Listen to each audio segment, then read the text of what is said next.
Alô galera do nosso canal Direto ao Ponto.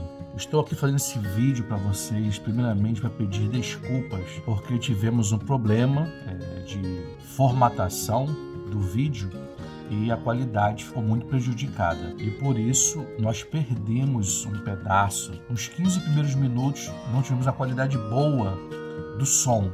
E por isso quero aqui de novo agradecer pela presença do nosso amigo André, que nos prestigiou com esse nosso programa. E em breve estaremos de novo convidando o Alex e o André para que eles possam juntos, nós três, fazermos um novo programa para vocês terem uma possibilidade melhor de visualização do conteúdo.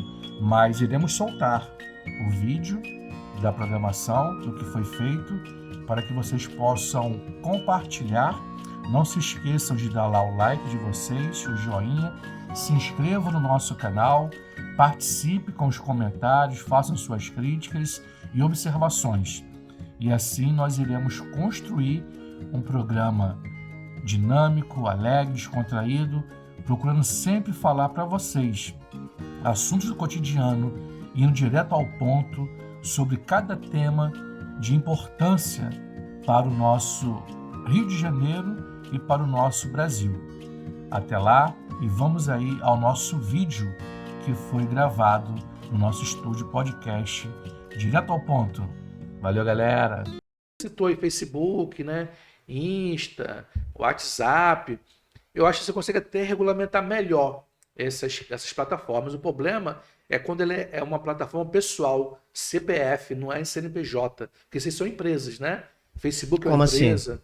Você regulamentar o Facebook para que ele se adeque à legislação do país que ele está entrando, Sim. Eu acho que é mais fácil conseguir. WhatsApp, Facebook, Insta, porque são pessoas jurídicas. É uma empresa, ali é um grupo, né? Empresarial. Quando você vai para a questão de uma rede social pessoal, onde tem uma pessoa por trás do CPF e não é uma empresa, é aí que mora mais o perigo para mim. Tem mais dificuldade para regulamentar. Mas aí não dá porque você não tem uma rede social que não seja CNPJ. Não, a minha rede social não precisa de CNPJ para criar. Bom, deixa eu... Assim, o meu Insta, por exemplo, está no meu perfil, está no meu CPF, pô, os meus dados. Eu entendo o que você falou. Eu vou falar o seguinte.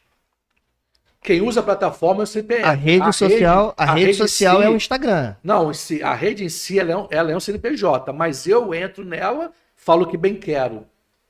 Estou dando um exemplo. Tem canais que as pessoas usam. Esse aqui, por exemplo, aqui é um canal nosso. Eu vou jogar ele aonde? Eu posso jogar ele no Instagram, no Facebook, no YouTube.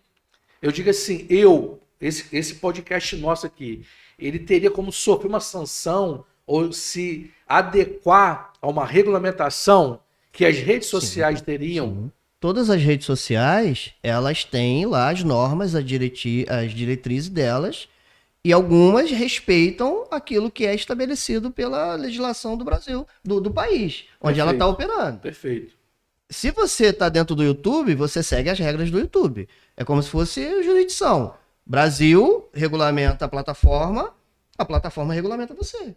Entendi. É um efeito dominó, né? Efeito cascata. Eu fiquei confuso na hora que você falou em relação ao CPF, porque ninguém tem uma rede social. Você não tem rede social. Você tem um perfil na rede social. Sim, o perfil. É isso que eu queria dizer. Entendeu? Esses perfis seriam alcançados em caso de uma regulamentação? Se você infringir as regras da rede social, se tiver baseado na regulamentação do país. Então, assim, a regulamentação é tão importante quanto você analisar como a coisa funciona, as redes sociais hoje no Brasil, você colocar regra para que ela se adeque, e todo mundo que for utilizar aquela rede social terá que respeitar as regras do país que está sendo veiculado e a plataforma também, por sua conta, cobrar de você que você se comprometa ali com o termo de compromisso, onde você vai acatar as decisões jurídicas que possam vir ocorrer contra você. Isso sempre acontece. Sempre, de uma forma bem superficial, acontece. O que eles querem é regulamentar de forma com que seja juridicamente forçada a barra para que corte algumas coisas. Foi o caso do Telegram, o caso do Imediatamente, Discord, né? que são camadas mais underground da coisa. O grande problema, André, que eu vejo Entendeu? pessoas comentando, é que depois que você veicula uma informação falsa, inverídica, né? Um conteúdo totalmente equivocado, o alcance dessa publicação é muito rápida. Para você desfazer isso, alcançar e tirar do ar, por Não tem exemplo, como. um canal, uma coisa, demora muito tempo para você conseguir. Esse é o problema, problema de você utilizar mal as redes sociais. O problema é que já entra na mente do cara. É, exatamente. Depois Já que entra o na estrago já cabeça. foi feito, Já meu tá amigo, na tua mão. como é já que você chegou. consegue depois reverter esse quadro? Ah, o vídeo do Nicolas é um exemplo. Exatamente. A gente Como é sabe que você que consegue? a gente sabe que a questão do Pix, né? A gente não tá falando de governo, não tá Sim. falando de Estado. O camarada lá da Receita foi lá e diz: olha, cara, tem uma norma aqui, então a gente vai fazer aqui porque vai ser bom. O cara foi lá e fez um vídeo, obviamente totalmente tendencioso. Qualquer pessoa que estiver assistindo isso vai achar que não foi, mas foi tendencioso. Sim, sim. Chegou até a pessoa que ele queria atingir e mudou e manipulou totalmente a mente da pessoa em relação ao assunto Pix. O estrago foi feito. O que ele fez? Fez um estrago e que criou mais ainda um pânico nas pessoas contra, principalmente, a administração atual. E aí como é que você administração faz para federal você hoje. reverter isso? É isso que eu Não tô dizendo. consegue, Não não consegue consegue. reverter. Não consegue. Como a regulamentação daria para reverter?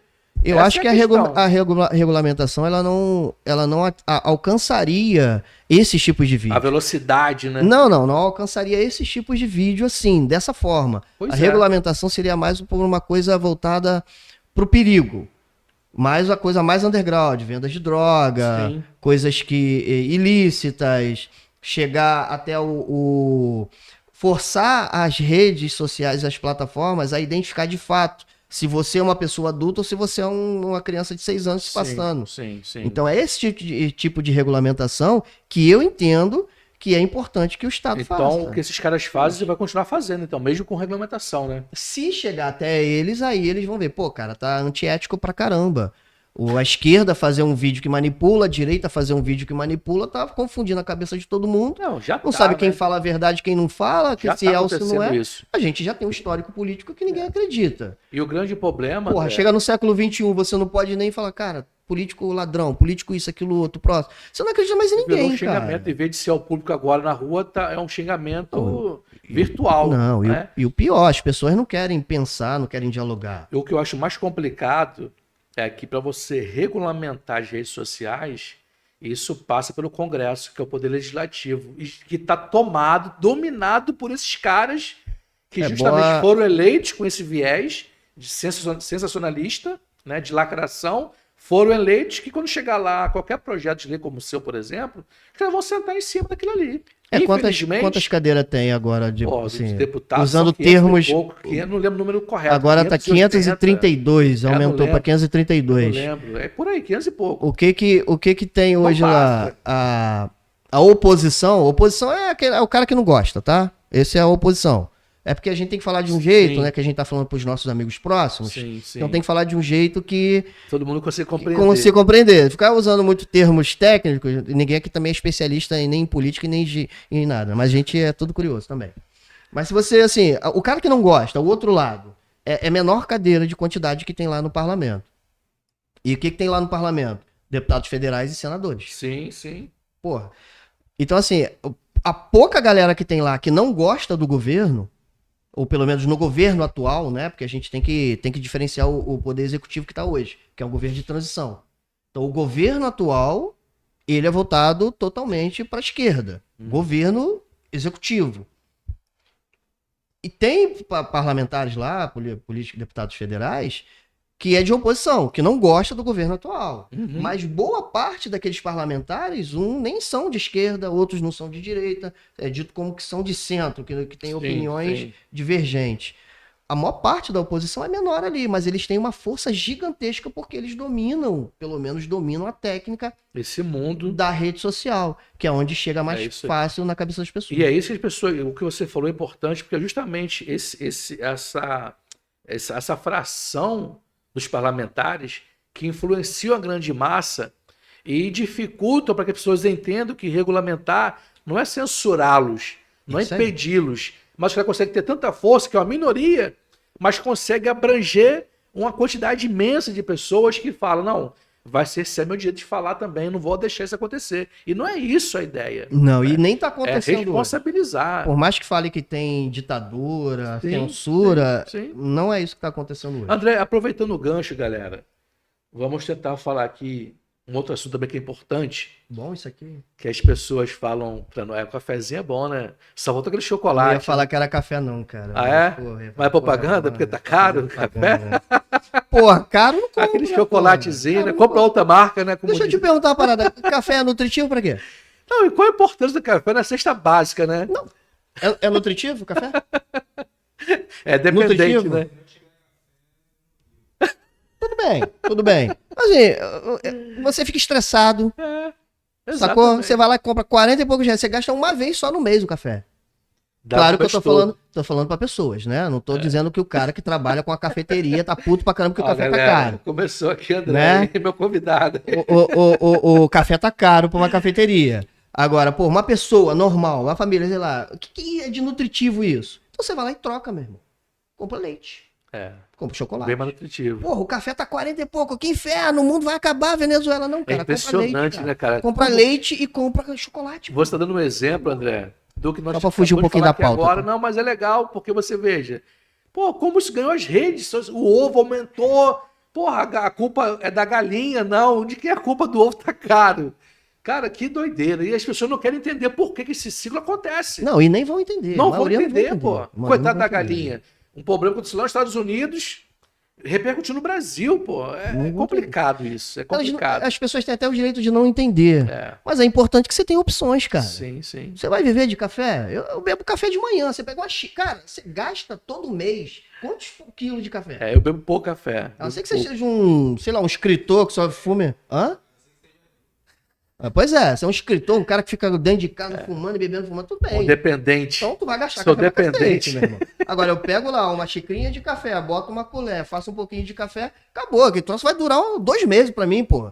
E R$ 40 dura quanto? Divide aí por 60 vezes. Sim, sim. Dá menos de, Não, sei eu lá, de vejo a R$ 1 galera por dia. reclamando do café. É só pra reclamar. Aí eu falo assim, só pra cara, reclamar. tá bom, quer lacrar sobre o café, beleza. Vamos pegar aí qual o valor de um litro de leite? Um litro de leite, qual o valor hoje? É o que? Uns R$ 5? 5 e pouco? Um litro de leite? É. Por aí. Eu gosto do ninho. Aí você não pega- fiz propaganda, não. Eu Aí gosto do você leite ninho. pega, 6 aí você reais. pega a lacração da galera. Porra, quanto custou um litro de cerveja? Quanto É. custa? E começa. Um litro de cerveja, um latão de, Vou deixar essa de, pra você. de Heineken, né? Propaganda aqui da Heineken. Não, mas a Heineken é bom também, cara. Não, beleza, mas, cara, aí passou no lacra. Pô, a Heineken tá cara pra caramba, a Skol tá muito cara, a Skol Beach, a não sei o que lá. Pô, a Amistel, sei lá que porra é essa, não sei. Porra, ninguém reclama, cara. Mas vai reclamar do cafezinho, do ovo. Claro. Aí, ó, começou Fica a à ficar vontade. bacana o bagulho, tá vendo? Quando um produto assim estoura o preço, porque Por quê? Lei da oferta e procura, talvez? O que leva? Ah, o café eu tenho do... já que o pessoal não entende, Sim, sim. em vez de só criticar quem não quer entender, explica. Porque às vezes a pessoa não tem alguém explicando. Claro, a questão do café, Isso é por verdade. exemplo. A questão do café, pelo que eu já pesquisei, os próprios produtores falaram sobre isso. Eu assisti a um depoimento de um representante da Associação de Produtores de Café do Brasil. O que ele fala é o seguinte: como outros cultivos no Brasil e no mundo, existem ciclos. E o café, inclusive, entrou nesse ciclo agora. Qual é o ciclo do café? Você planta ele agora, cultiva, prepara ele, ele vai chegar na fase do ápice da produção, e esse ciclo cai a cada 5 anos. Ou seja, o ciclo do café, ele atinge seu ápice em um determinado ponto, e esse período fica durante 5 anos. Quando chega nesse pico, ele vai cair. Porque vai ter que fazer o replantio, tem que fazer a poda severa, para que a planta volte a ter força para poder produzir novos grãos de forma em quantidade suficiente para que gere lucro para quem está plantando. Eu entendo que esse ciclo chegou agora do café, como disse esse especialista que é da área, né, da produção rural. Então, assim, cara, galera, é um ciclo que atingiu o seu ápice e está caindo agora para voltar daqui a um ano à sua normalização. É o que eu entendo. Eu... Só para complementar e fechar. agora Legal. acontece isso com outros produtos. Por exemplo, já teve época que a farinha estava R$10 o quilo, hoje já está 5. Arroz já foi a 40, hoje está 20 e pouco. São exemplos. Então, são exemplos que você pode aplicar, mas tem fatores externos também. Clima, né, temperaturas às vezes que oscilam de forma muito severa, muita água, talvez, ou pouca água. Falando por mim também, como Sim, população, sim. a gente tende a colocar a culpa no governo que está aumentando. Exatamente. E vão usar isso. É o governo. Pode ser que o governo talvez não consiga ter controle, porque ele precisa fiscalizar esses produtores, até porque o governo incentiva as safras. Existe recurso que você empenha para poder melhorar a safra, plantio. Eu não lembro agora o nome da rubrica, que é para safra mesmo. O governo libera recurso para safra, para você plantar e produzir. Depois você devolve para o governo aquele dia, que é um empréstimo. Você devolve depois. Então o governo precisa fiscalizar como que esse recurso está sendo aplicado para aquele tipo de demanda. Mas você pega, por exemplo, para uma hortaliça, se ela pega muito frio e muita água, a produção meio que acaba. Ela é muito sensível a muita água e frio. Então, se você pega uma região produtora de hortaliça, com uma forte chuva, temperaturas muito baixas, vai perder a produção. Então, a tendência é subir o preço. Né? É um exemplo. O tomate é muito sensível também a algumas pragas. Né? Vou ter que usar defensivos agrícolas, não pode falar mais em agrotóxico, né?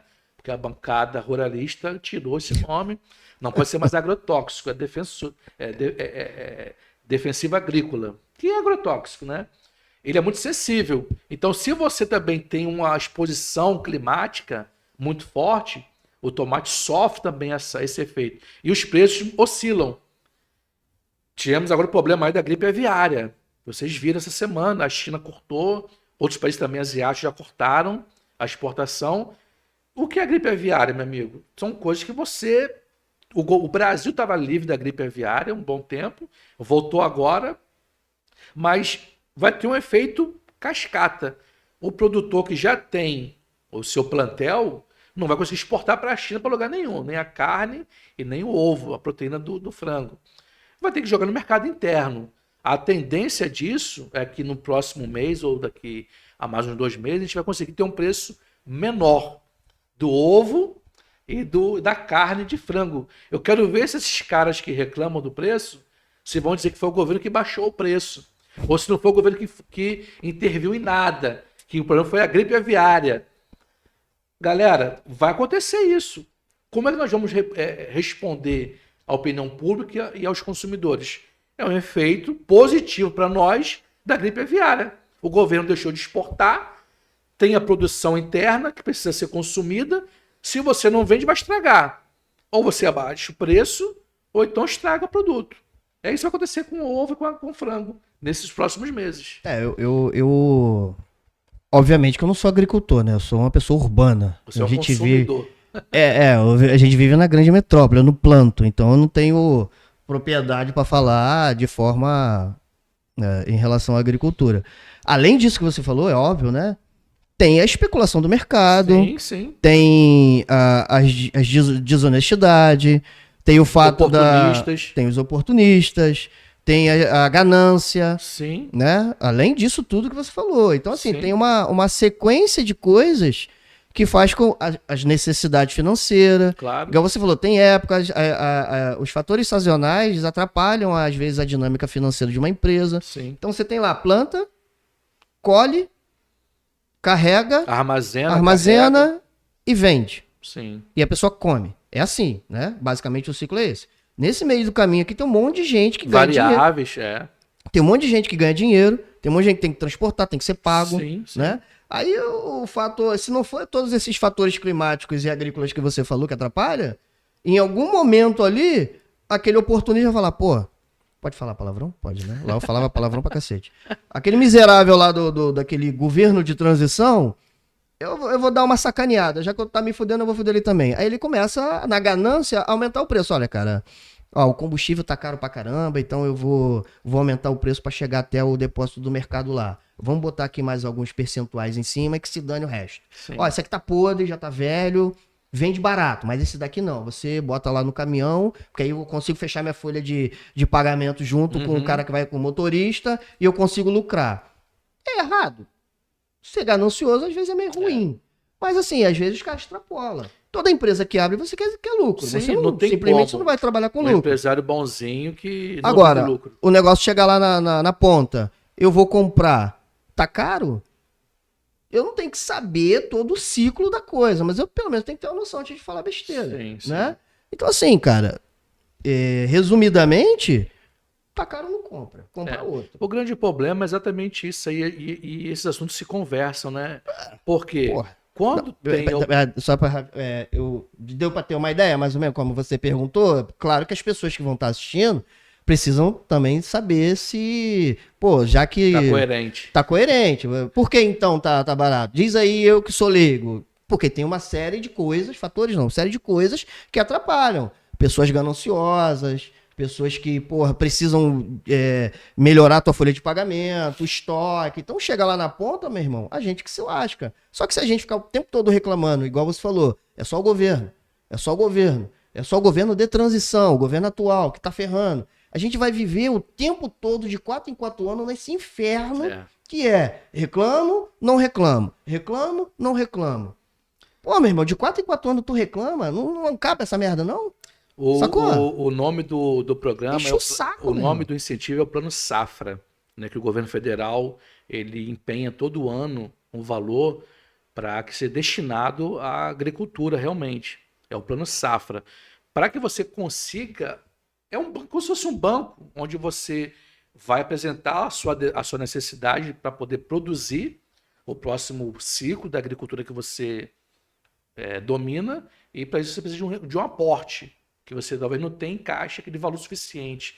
Então o governo te dá aquele aporte com valor, né, de taxa abaixo do mercado, você empenha a sua produção para pagar aquele aporte que o governo te deu. É o Plano Safra. Tem empresários da área agrícola, multi-empresários, que conseguem se manter legal, sem depender tanto do governo.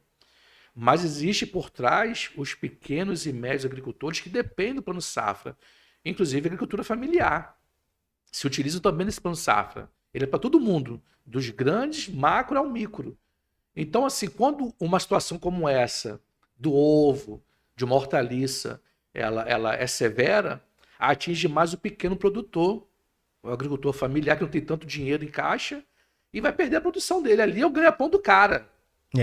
Não tem como ele sobreviver. Então aí ele vai ficar dependente do Estado, é como se fosse um seguro que ele recebe para poder, na próxima safra, ele pagar a dívida. Veja como é feito cascata para o pequeno se reerguer diante de uma catástrofe como essa que nós estamos falando de uma hortaliça, por exemplo. Para o médio e grande, o efeito do volume é maior, mas o prejuízo para o cara não é tão grande, porque ali existe um banco de seguradoras que garante o cara. A sua produção é sua perda.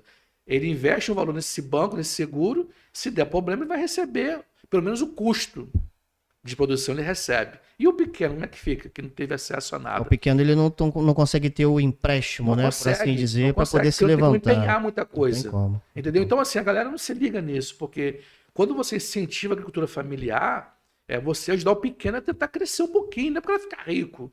É que ela consiga ter uma vida equilibrada para poder produzir, escoar a mercadoria e ter como sobreviver de forma digna. E o pessoal não se liga nisso. Existe, nós chamamos, uma bancada no Congresso, que é a famosa bancada ruralista. É essa bancada que dita as regras do mercado rural. Meu amigo, se ele não for favorável ao governo atual, ele vai sentar o sarrafo no governo. Não interessa, o governo pode dar bilhões de plano safra para eles, que eles vão achar ruim com o governo que está presente.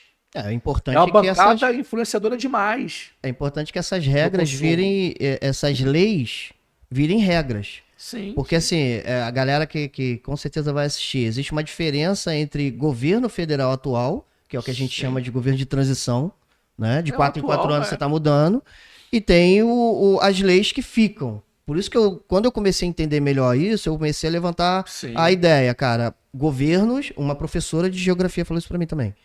Governos passam, cara. O Estado fica. Então você tem que criar meios de você brigar para benefícios que fiquem no Estado. O que você falou... Se de repente a bancada lá, ruralista, cria normas, leis, é aprovado naquele determinado governo, no próximo governo, com essa alternância de poder, ele pode simplesmente negligenciar e não querer mais usar aquela lei, aceitar aquela lei. Porque virou só uma lei de transição, Sim. não virou uma obrigatoriedade de Estado, sacou? Isso que você falou aí, André, é o que a gente chama de... São dois tipos de políticas que existem no Brasil. É a política de governo e política de Estado. Sim. O exemplo que você deu agora aí, de transição, é a política de governo. Você bota a tua imagem, teu slogan. Eu quero isso aqui. Isso é política de governo. Quando você sair, acaba, e entra outro, vai fazer do jeito dele, da forma que ele bem entender. Isso é horrível, é péssimo. O ideal é a política de Estado, onde você, governante atual de transição, você tenta passar um projeto de lei ou uma lei no Congresso, onde, dependente de quem for o próximo governante, aquela lei prevalece. Sim. O exemplo básico, federalizar a educação. Esse é um projeto de Estado. Você federaliza a educação, que ela já é, de alguma forma, já tem recurso federal para a educação, mas não é federalizada. Quando você federaliza, é você pegar o mesmo modelo para o Brasil todo, respeitando, claro, as suas questões regionais e locais, né? Cultura, essas coisas todas, né? A inclinação para uma determinada área, para o ensino técnico, mas a espinha dorsal é a mesma. Vou dar um exemplo prático. Quem é correntista do Banco do Brasil ou da Caixa Econômica, que pertence ao governo, você vai na agência do Brasil, do Banco do Brasil, no Rio de Janeiro, em Nova Iguaçu, ou da Caixa Econômica, aqui no Rio, ou vai lá no Iapoque, é a mesma estrutura, é a mesma linha. Claro que lá o público é diferente, mas a estrutura é a mesma. Então ela é algo federalizado. Isso é plano de governo, desculpa, plano de Estado, para educação, para saúde, seja o que for. Quando você quer criar a sua marca, aí a coisa fica ruim porque você passa e depois acaba. Um exemplo que ele fazer para educação hoje, né? Discute muito, é educação cívico-militar. Ah, por que você defende o modelo cívico-militar? Cara, qual é o objetivo do ensino cívico-militar? Até foi um programa anterior sobre isso. Cara, para mim não vai acontecer nada diferente, porque quem é que vai dar aula? É o militar ou é o professor? Qual o papel do militar numa escola pública que não vai poder ir para o modelo privado? Tem que ser público. O cívico-militar, ele só pega o público. Você não é obrigado na sua escola particular a adotar esse método. Então ele não alcança o privado. Então no privado esquece, não existe modelo cívico-militar. Se querem botar no público, por que querem botar no público esse modelo? Se já existem as escolas militares. Que você investe, então, em escolas militares. Se você quer fortalecer, crie escolas militares, por nada contra. Quer criar, crie. Pega uma verba de educação e cria escola militar. Quem quiser estudar lá, estuda. Mas não vai deixar de estudar na escola pública o outro que quer ficar no modelo atual. Aí você bota lá um modelo híbrido, né? Cívico-militar. O militar vai tomar conta de quê? Do professor? Ele vai tomar conta que o professor vai ensinar, vai tomar conta do aluno. Aí nós falamos também no início do nosso bate-papo aqui em off, né? Quem coloca as regras, quem disciplina a criança e o jovem, não é papel do militar ou do Estado. É papel dos pais, pô, dentro de casa. A regra de boa convivência, conseguir conviver bem na sociedade, é um dever do pai e da mãe. Quando você delega isso para um poder, né, constituído, que é o militar, você está abrindo mão do seu papel, com dever moral e ético, de cuidar dos seus filhos. Você tem seu filho, eu tenho o meu. Por que eu vou deixar que um militar ou o Estado diga para o meu filho o que é bom e o que é ruim? Eu estou me isolando, eu estou me diminuindo da minha capacidade e do meu compromisso com meu pai, com meu filho. E vai dar conflito interno depois, porque o filho vai aprender numa escola cívico-militar um comportamento que quando vai chegar em casa, o pai vai tentar mostrar para ele uma outra forma, fala, não, pai, o que você está me falando está errado, isso aqui é o correto. Olha que doideira. A relação familiar sendo pautada por um órgão do Estado. Então, galera, colégio cívico-militar, quem quiser ser a favor, que seja, eu sou contra. Não vai mudar em nada a condição de educação dos nossos filhos. Porque o problema, cara, não está no modelo, é na forma de conduzir a educação. O militar não vai resolver o problema. Ah, bota lá, acabou o problema da educação no Brasil. Não vai acabar. Não vai acabar. Mas quem quiser defender, defenda. Né? Eu sou direto ao ponto nesse sentido. Não tem como você criar um mecanismo para esse tipo de coisa. Se for pegar a ideia do agro, existe... O Brasil, ele é uma mistura de tudo, né? Sim. Multicultural. Opinião, ideia e tal. E o Brasil é novo. É recente, né? É júnior. O Brasil, a mentalidade brasileira é júnior. Então, assim, pegando a ideia ainda acho que da pauta que você falou em relação ao agro, existem várias pessoas que plantam de formas diferentes. Sim, e querem sim. vender de formas diferentes. Sim. Como é que transforma isso tudo numa única coisa? Não dá. Ah, mas isso é você que tem que fazer? Não. Quem tem que fazer é os políticos que eu coloquei lá. É os políticos que eu coloquei lá para poder pensar por mim. Sim. Não sou eu que tenho que me preocupar, discutir com você no meio da rua qual é o modelo correto que tem que ser. Ah, eu vou chegar lá e vou dizer para você lá no agro, que é o que a gente tá falando aqui, né, da pauta, que do jeito que você tem que vender o teu café. Ou do jeito não, mas aqui na minha fazenda eu faço meu café desse jeito aqui. Então, assim, talvez eu esteja fazendo uma analogia. É a mesma coisa nos outros setores, educação, né? Vai sempre ter pessoas diferentes no mundo. Não tem como você querer que uma única coisa... A não ser que você more num país igual o Japão, que todo mundo é igual, fala a mesma língua, e todo mundo segue. A China, né? Agora, países que você não tem muita misoginia, né? Muita mistura. É a palavra que fala, misoginia? É? Mistura de raças? Eu acho que é essa porra mesmo.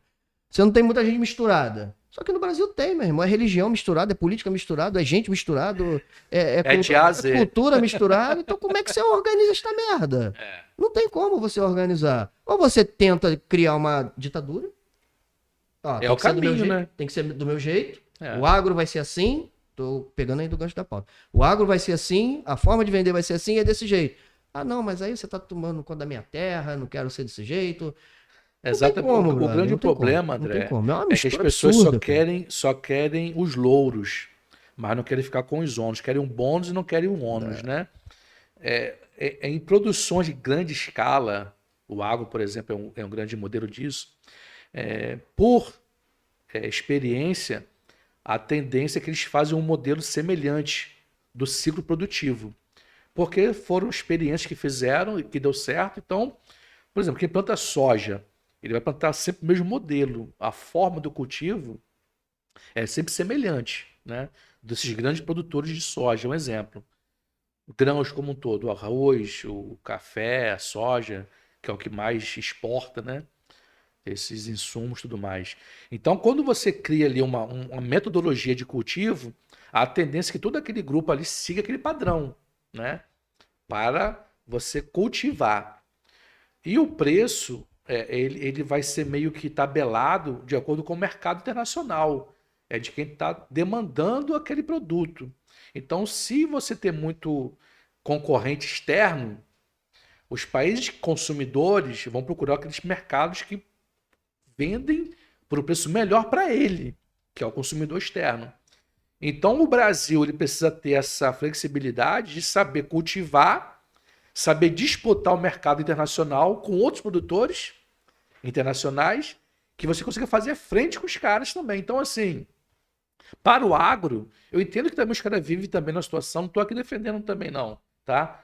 Chamando o agro de bonzinho, não. Estou dizendo que como a coisa funciona, né?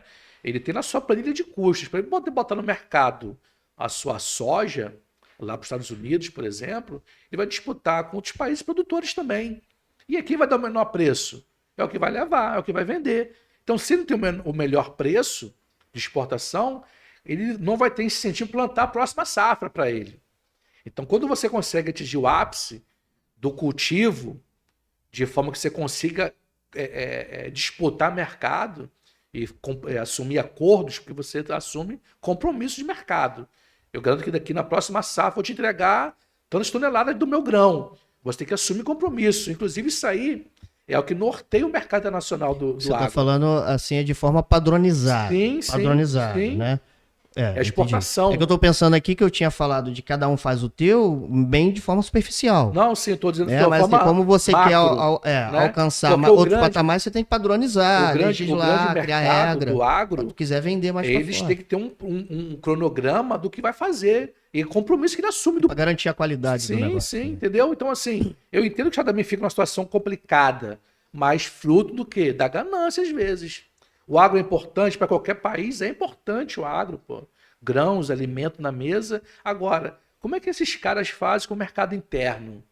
Porque você visar o mercado externo é um projeto seu, você pode fazer isso. E agora, qual é o seu projeto para o mercado interno? Que é abastecer o país que você está cultivando. Abastecer o seu trabalhador que está no campo produzindo para você. Como é que vai chegar na mesa do consumidor? O cara não quer leis internas, regulamentações internas para padronizar, mas aceita É as isso regras aí. externas. É isso aí. Tá entendendo? Então, assim, aí é outro lado. O cara só quer o bônus, não quer o ônus. Então, o que que eu penso? Claro que a gente, né, somos apenas consumidores e tentamos pensar, né? O E que que curioso poderia- também, né? Eu não sou um É. especialista no O agro. governo não, sou poderia curioso. fazer o quê? Criar mecanismos, claro, sem querer impor, mas tentar colocar ali uma régua, né, um limite. O governo vai dar o plano safra, mas contrapartida, nós temos que garantir que o alimento tenha ali um percentual da safra para o mercado interno. Seja 10%, 15%, 20%, eu não sei. Vamos chegar a um acordo. Então, aqui, essa produção aqui é garantia para o mercado interno. Não pode faltar. Por que o Brasil passa fome, cara? Por que não tem um arroz e feijão para a pessoa comer? Não tem um ovo, não tem uma carne, uma proteína animal. Pô, nós somos produtores, cacete. Por que falta alimento? Por que tá caro? Por que a criança não pode se alimentar bem, pô? Se nós somos produtores, que discutimos, que enfrentamos, que teremos que vender para fora, não garante aqui dentro, alguma coisa está errada. Então, nisso aí, eu acho que o governo poderia sentar, sou leigo, tá, galera?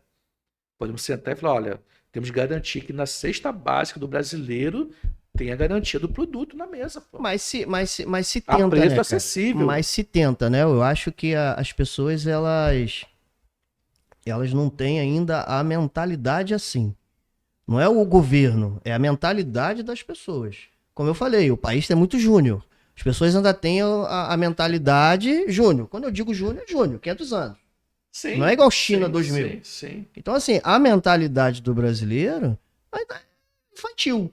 Ou pelo menos de pensar no próprio umbigo, não seguir regra, não seguir nada. Isso é a minha visão. Somos muito imediatistas. Isso é a minha visão. Então, assim, o governo que vai corrigir isso já está se tentando desde de Sarney para cá. Isso estou falando na Nova República. Né? Tá tentando se fazer isso. Ou não está tentando, sei lá. Mas não, é a mentalidade das pessoas. Sim. O que eu proponho, né, depois de 47 voltas no sol, o que eu proponho hoje? Fazer com que os jovens hoje sejam influenciados a entender políticas para que eles lá na frente comecem a ter mentalidade de como tem que funcionar o país deles.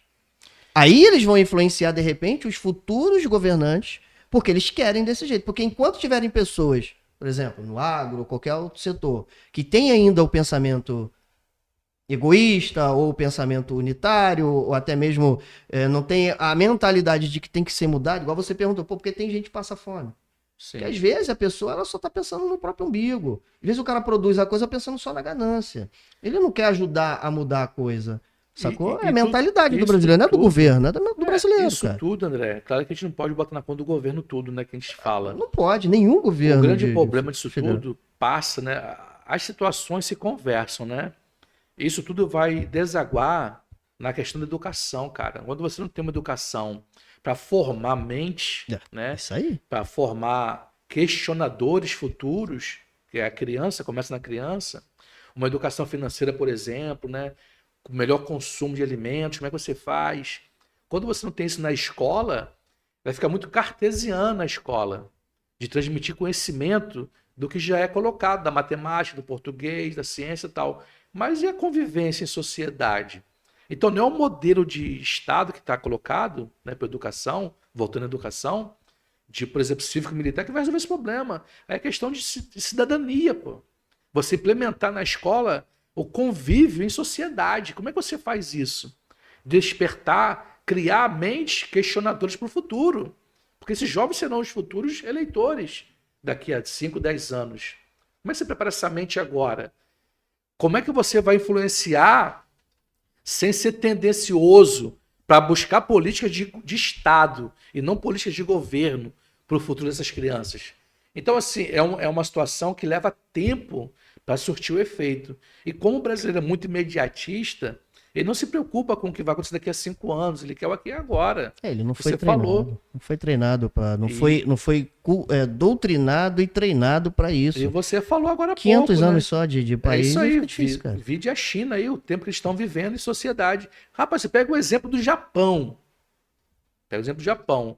A criança na escola, ela aprende a lavar seu próprio copo da alimentação da escola. Lava o prato, prepara o alimento na escola, claro que com cuidados, né, de um adulto junto. Tem situações que a criança não pode fazer o alimento, mas ela vai ajudar na cozinha. A catar o grão, a lavar um alimento, lavar a louça, varrer o chão. Isso é cultura da escola do Japão. Como é que você vai fazer isso no Brasil? Os pais vão falar, não, meu filho não vai trabalhar não, meu filho vai estudar.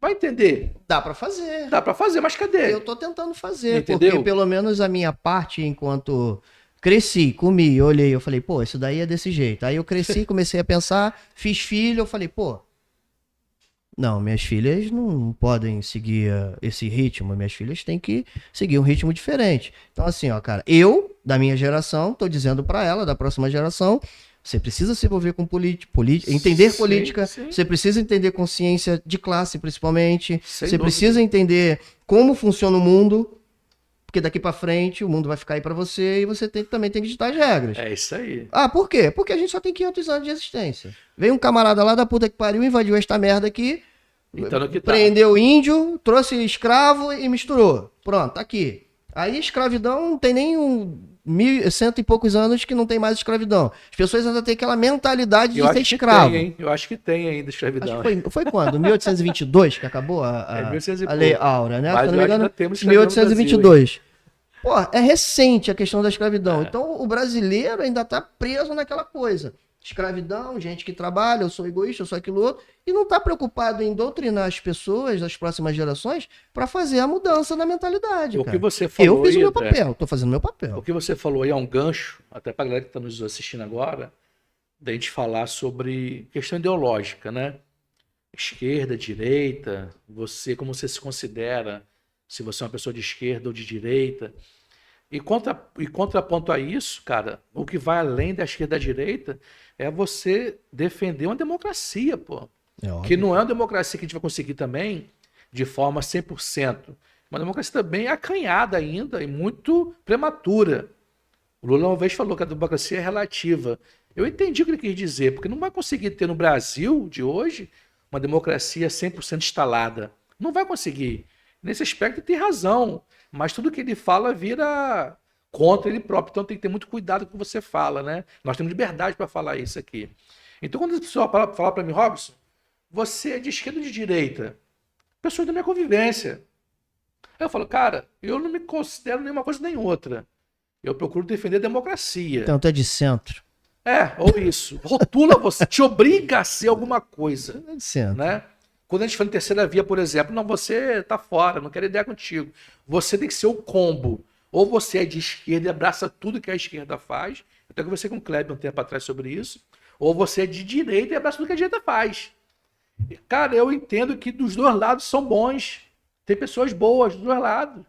São democráticos, defendem a democracia. É o que importa, meu amigo.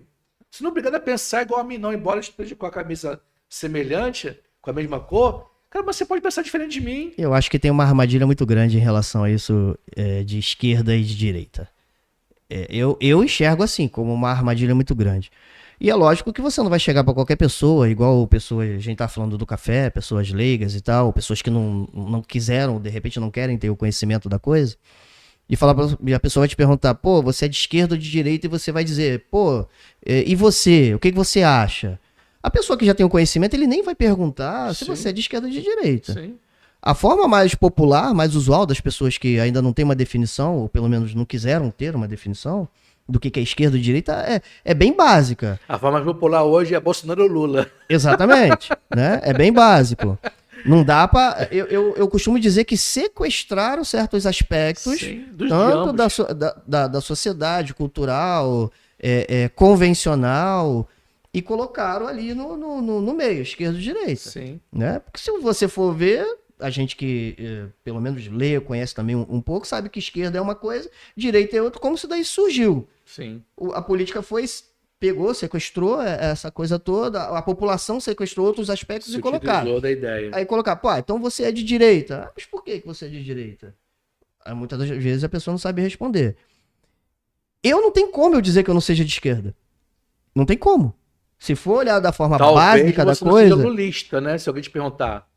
assim, não ser de esquerda, eu pertenço Sim. a uma classe social Sim, de esquerda. Perfeito, pô. Não tem como eu não dizer que eu não pertença. Não quer dizer que eu sou. Eu pertenço a uma Sim. classe E social de precisa esquerda. entender essa classe. E eu preciso entender. É. Basicamente, trabalhador é de esquerda. É isso aí, pô. Não tem como você ser. Pode, de repente, quem for assistir vai até achar absurdo. Mas é uma ideia minha, é uma visão da minha forma. É coerente. Entendo. É coerente. Isso é coerência. Não tem como, se você for ver, basicamente, o que é esquerda, o que é direita, questão de política, religião, essas coisas. Porque tem muita questão, eu falo de religião, porque tem muita questão tradicional, né, conservadora, Sim, misturado sim, nessa sim, coisa sim. de direita e esquerda. É.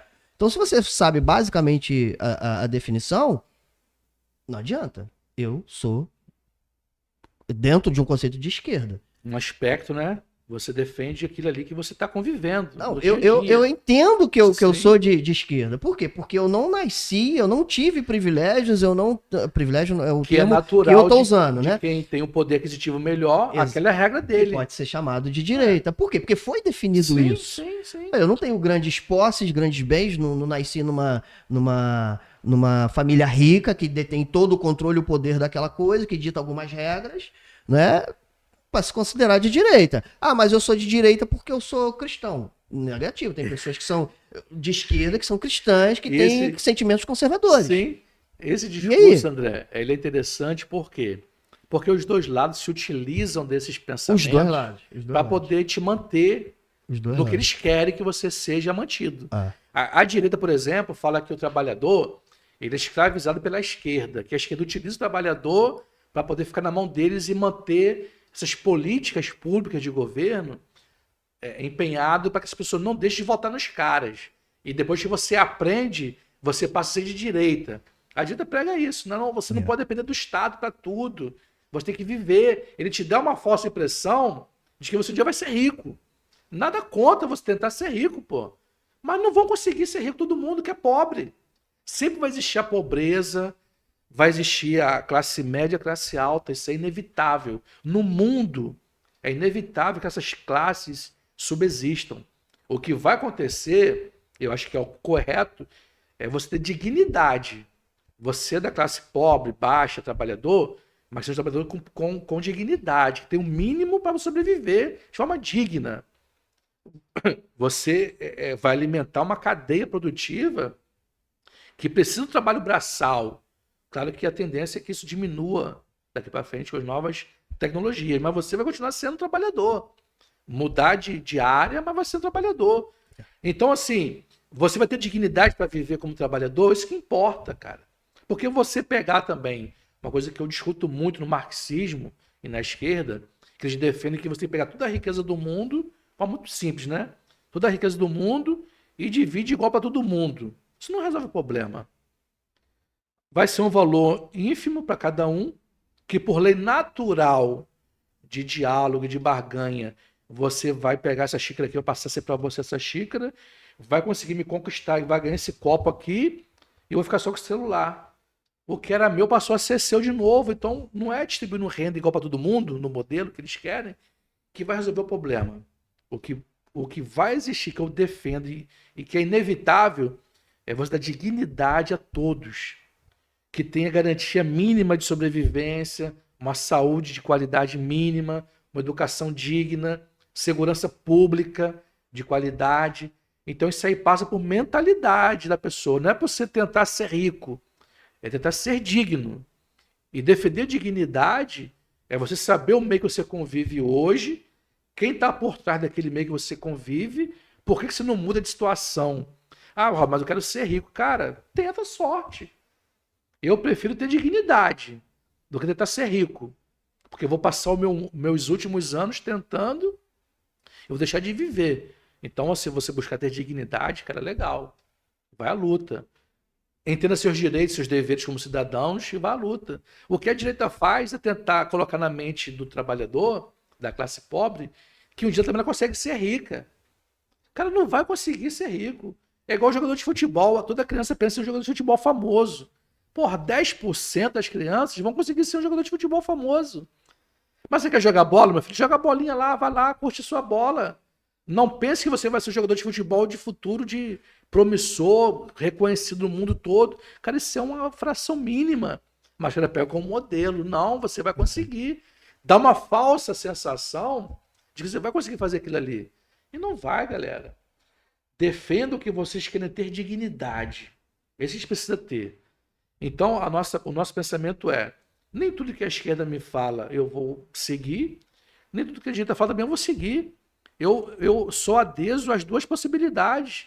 Desde que faça bem a população, que dê dignidade, cara, por que não debater? Não pode ser o combo fechado nesse pensamento. Assim, mas a questão que é importante falar sobre questão de direita e esquerda, que também a esquerda sequestrou bastante coisas, né, pro lado dela, ou foi empurrado para esse conceito de esquerda, e as pessoas acham que eu sou de direita.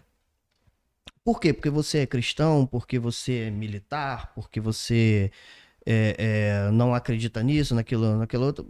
Você tem que ter consciência de classe, basicamente. Sim. Se você não tiver o conceito básico do que é esquerda ou direita, então você pelo menos tem que ter uma definição do que você é hoje. Conceito. Um Você conceito. sabe. Aí você foge da questão de esquerda e direita. Não, cara, eu sou, sem nenhuma crítica, né? Não, eu sou conservador. Pô, beleza, você realmente é conservador? Tem certeza? Você entende os conceitos e os aspectos do conservadorismo? Uhum. Não quer... Tem pessoas que estão introduzidos no conceito de esquerda que também são conservadores. Entendeu? Nem estão percebendo. E não estão percebendo. Da mesma forma, não é dizendo que as pessoas que se acham de direita estão erradas. De repente, elas não têm uma definição e uma Sim. clareza daquilo, da posição que elas têm que colocar, ou de que defende. Pô, se você se considera de direita, cara, você é o quê? Não, eu sou trabalhador. Você tá no conceito de esquerda. Mas se você defende, acredita em conceitos que você acha ou pensa que são valores de direita, legal. Vai à luta. Mas a consciência que você tem é que você é de Precisa, esquerda. né? Precisa. Só não briga de forma desnecessária. Sim, sim. Só não cria uma situação em que você ou só vai virar chacota para quem tem um entendimento claro sobre isso, ou você vai ficar o tempo todo nessa briga eterna. Você vai crescer, vai ficar envelhecendo, não vai entender porcaria nenhuma de qual a sua posição, nem mesmo dentro da tua casa, Sim. porque e você vai morrer e acabou. E você vai morrer e outras pessoas vão nascer. E É o o país ciclo natural. É o ciclo natural da coisa. André, de forma muito prática, eu vou te falar uma coisa em relação Eu acho que eu toquei o programa, não é mais direto ao ponto, né? A gente conversa pra caramba, né? É bom isso aí. A gente tem nossas pautas, mas é bom a gente travar assuntos que mexem com a população. Isso é interessante. E é importante falar que, assim, ficou bem claro que o conceito, pra mim, de esquerda, eu penso da forma básica. André, mas você tem algumas coisas que você também não concorda que são bandeiras levantadas pela direita? Tem. Óbvio que tem. Por exemplo, André, Claro direto que ao ponto, né, falar sobre, do sobre programa. esquerda e direita. Vou dar um exemplo prático. Você acha que no Brasil existe o preconceito racial? É claro. Você acha que existe pessoas que são marginalizadas na sociedade? Cara, de montão. É empurrado pra Eu vou te dar um marginalização. exemplo. Cara, você veja o percentual de loiros, brancos, loiros, talvez, de olhos azuis ou verdes, que moram na Rocinha. Veja o percentual dessa população branca, de olhos azuis, que moram lá. Ou em outro lugar da periferia, outras favelas. Cara, o percentual esmagador dessa população que vive nesses lugares são negros e pobres. Cara, tá claro que existe o preconceito racial. Lá mora algum médico, lá na Rocinha, mora algum empresário. Cara, as pessoas estão lá, ali existem vidas. Aí você pega a cor da pessoa. Porra, e maioria esmagadora, negros e pobres, tá ali. Aí você muda o jogo, vai na Zona Sul do Rio de Janeiro, de São Paulo, seja onde for, as grandes capitais, né? Veja lá o percentual de negros que moram naquelas regiões. Cara, é o inverso. É o que está na favela. Então existe o problema racial grande, estruturante, no Brasil, que pessoas fingem que não existe. Existe, cara. De repente elas até sabem, mas não querem declarar que realmente existe e que muitas pessoas são preconceituosas. Todo mundo tem preconceito com tudo, mas em relação à questão do preconceito racial, além de ser... No Brasil eles dizem que é um pouco mascarado, mas não é. E tem é estrutural, né, cara? Sim, exatamente isso. É estrutural, proposital. Sim. É feito mesmo para ser daquela forma. Sim. Né? A gente ainda tem uma herança muito grande dos índios e dos negros. E as pessoas negras, elas são colocadas Marginalizadas, pô. marginalizadas e são colocadas de lado. Isso é óbvio. Dá pra ver Ah, tem gente, não, eu gosto de pessoas negras, eu acho que... Cara, reflita mesmo. Começa a mudar essa frase, porque... É complicado. Por mais que você diga que você gosta, beleza, eu até acredito que você gosta, respeita, eu tenho parente negro, meu marido é negro, minha mulher é negra, etc e tal. É esse. O discurso vai ser sempre esse. Mas briga para que essa estrutura mude. Entendê-lo como cidadão, como ser humano igual a você. Brigue para que essa estrutura mude. É isso aí. Se você gosta, então brigue. Vou te dar um outro Não exemplo. use apenas. Vou te dar outro exemplo, André. Quando a pessoa fala direita e esquerda, né, e não percebe o que está falando. Um servidor público de carreira. Vamos dar um exemplo aí. Um professor da rede pública. Cara, como é que esse professor da rede pública vai defender que se privatize a educação? Um exemplo. É incompatível com o servidor que é de carreira defenda algo que vai de encontro com o que está praticando. Eu sou um professor da rede pública, mas eu não defendo, tem que privatizar mesmo. Está no lugar errado, cara. Consegue entender? Porque se você defende a privatização, vai defender que o seu emprego vai acabar. E você vai ter que partir para o lado privado. Então, assim, não é compatível com o que a pessoa está exercendo no momento. Ou você defende o público ou defende o privado. Tem coisas que eu defendo que o público não deveria existir. Defendo algumas questões. Por exemplo, quando você privatizou as telecomunicações, foi legal. Lá atrás eu era contra, mas depois eu vi que valeu a pena abrir o mercado das telecomunicações. Tem coisa que vale a pena você abrir. Concessão de rodovias, pedagiadas. Cara, realmente você manter isso com o Estado é uma energia, é um gasto que o governo pode deixar na mão de alguém. Agora tem que saber cuidar dessa concessão. Né? Quando você entrega na iniciativa privada, o cara quer lucro, vai pedagiar. Isso vai dar algum retorno para quem está utilizando? Vai dar mais segurança, mais resposta a uma emergência, as condições da rodovia vai estar mais segura, iluminada, sinalizada.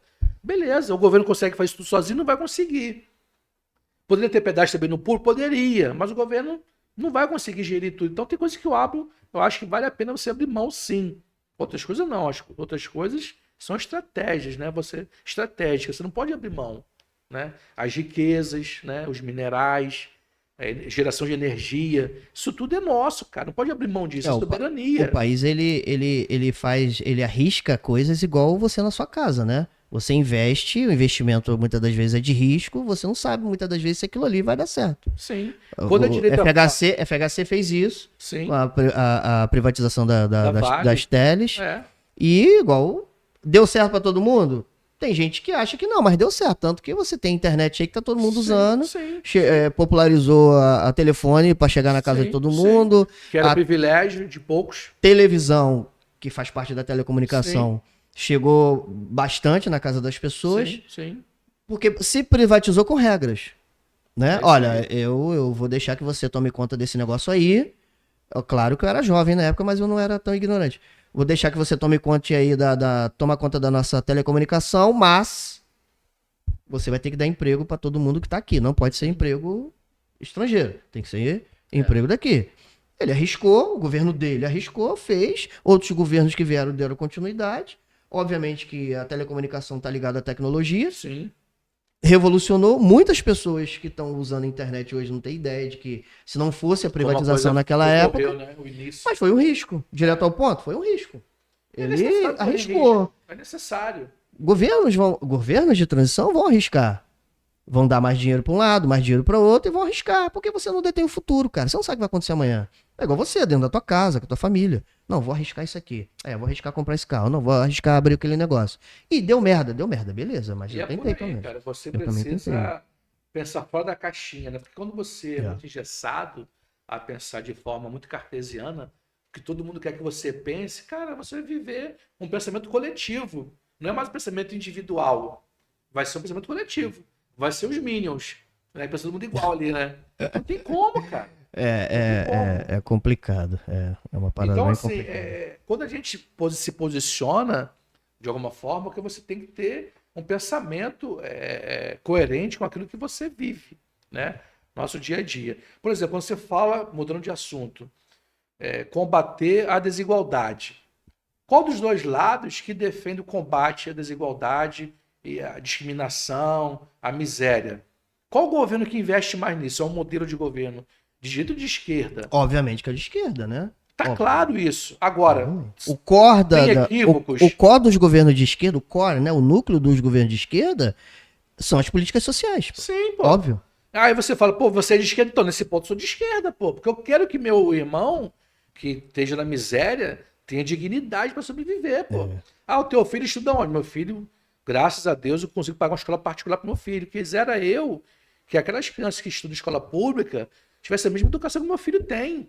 Você viu que as gerações do Bolsa Família pararam de usar Bolsa Família e se formaram em pessoas que se formaram? Tem essa informação? Então, como eles conseguiram avançar, você fala, na camada da sociedade, é isso? É. Qual o caminho que eles tomaram? É. Então, muitos dizem que quando se formaram, deixaram de ser de esquerda, viraram de direita. Direito deles também, né? Não deixaram de ser, eles pensaram de forma diferente, é direito Entendeu? deles. Mas é importante dizer, pô, a galera que usa Bolsa Família, a mãe lá vai e faz filho pra caramba pra receber o Bolsa Família e tal. A gente tá falando de quantos anos de programa? Há uns 15 anos, né? Que eu sou o governo Lula e Dilma, né? Por exemplo, uns 15 anos. 8, 16, Não foi tudo da Vamos supor Dilma, que ela o perdeu cara mandato. tinha 15 anos de idade quando começou a receber isso. Sim. Hoje ele tem 30. Sim. Ele conseguiu, de repente, sair um pouco, a pessoa que administrou conseguiu sair da informalidade, ele conseguiu arrumar um emprego, ele conseguiu fazer outra Ele coisa. pode até mudar de opinião com a visão política, mas Claro. ele tem que ser grato que o que ele é hoje é graças àquela política que teve lá Exatamente, atrás. exatamente. Ele pode discordar do governo de esquerda agora, é dito dele. Exatamente. Mas para não ser grato, fala, pô, eu cheguei aqui onde eu cheguei porque de fato lá atrás houve um incentivo onde eu consegui ingressar na camada da sociedade que eu não iria conseguir. O que é Se fosse importante um governo de é que ele direita. não lute contra programas sociais. É isso hoje. aí. É O isso cara aí. com 30 anos hoje, há 15 anos atrás, ele Ele usou precisa defender o serviço social. aperfeiçoamento. Exatamente. Né? Porque eu também sou contra que você fique permanentemente dependente de um projeto como esse de distribuição de riqueza. Né? Eu acho que você tem que ter um início, meio e fim. E quando você não consegue gerar emprego em massa para todo mundo, infelizmente vai ter que recorrer a isso. Porque não vai conseguir empregar todo mundo. Existe alguma política pública que o governo de direita fez? Então, é isso. Pergunta que eu faço Então, pra todo mundo. é o que eu falo. As pessoas Políticas públicas sociais. Não As estou pessoas falando têm que outro se tipo ligar de política. nisso. Você é de esquerda. Cara, o que é ser de esquerda ou de direita? Volto a falar. O que é ser de esquerda ou de direita é você pensar o que leva uma pessoa a viver em sociedade.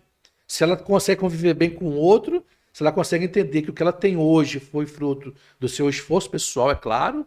Isso é importante frisar.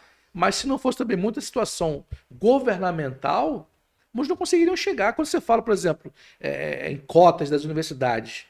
Cara, as Que é o cotas... assunto da questão de desigualdade e racismo estrutural. Sim, as cotas, se você for mudar de pensamento aqui agora, né, uma outra pauta, cara, as cotas foram importantíssimas e são ainda importantes, necessárias ainda, porque há um desequilíbrio na camada da sociedade onde o acesso à educação ainda é prejudicado pela camada mais pobre.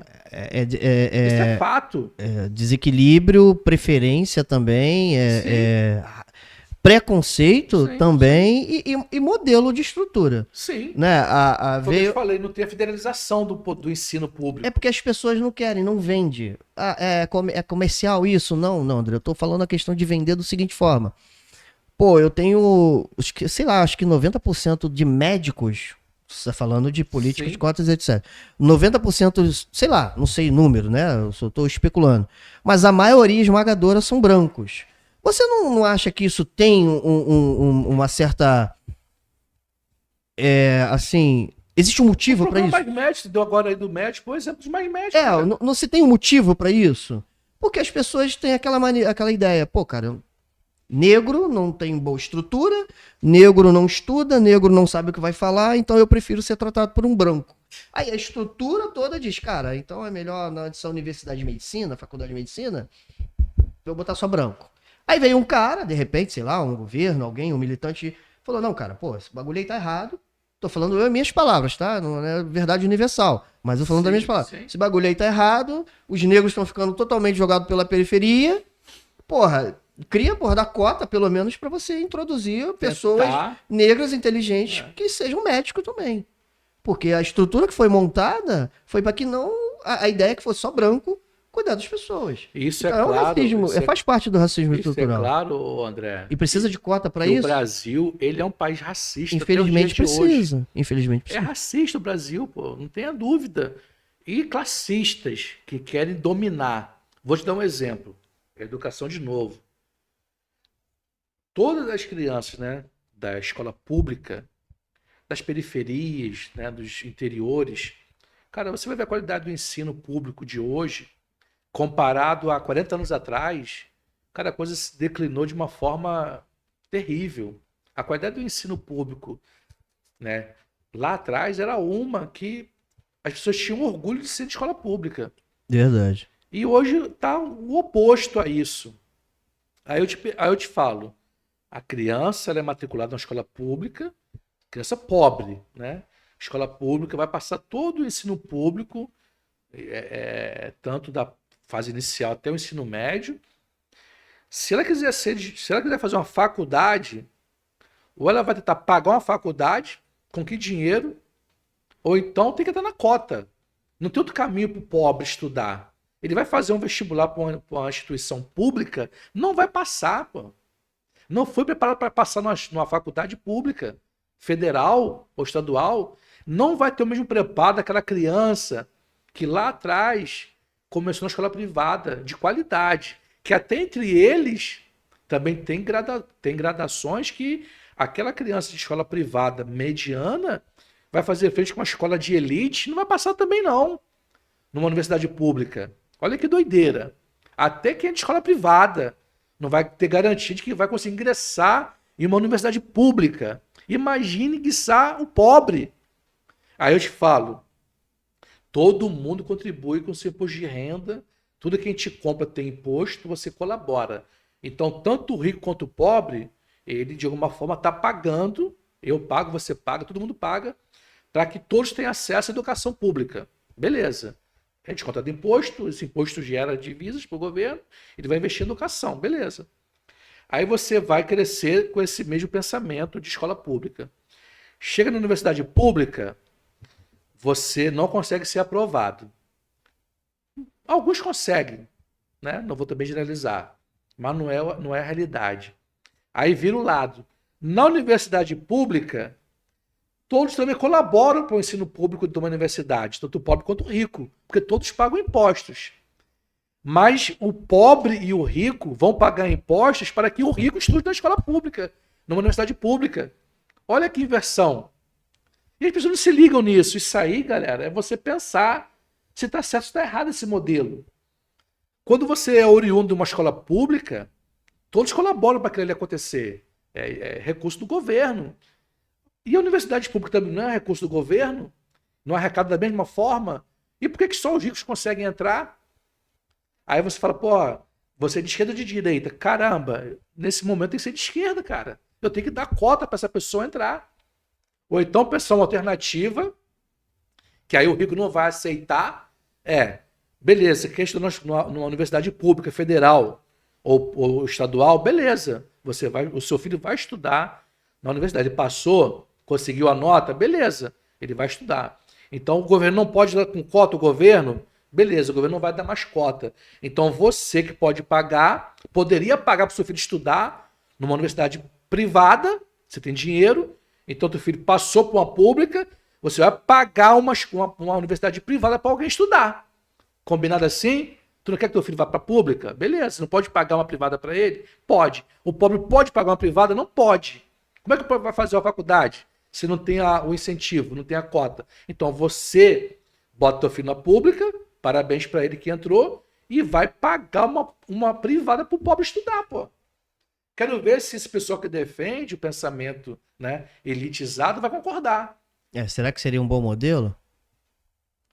Tá É uma entendendo? proposta, né, cara? Então, assim, quando você não fala em cota, cara, você prejudica o outro lado, porque não vai conseguir competir com você, pô. Você garante a vaga de ensino numa universidade pública para o teu filho, e o pobre não vai conseguir aquela vaga, pô.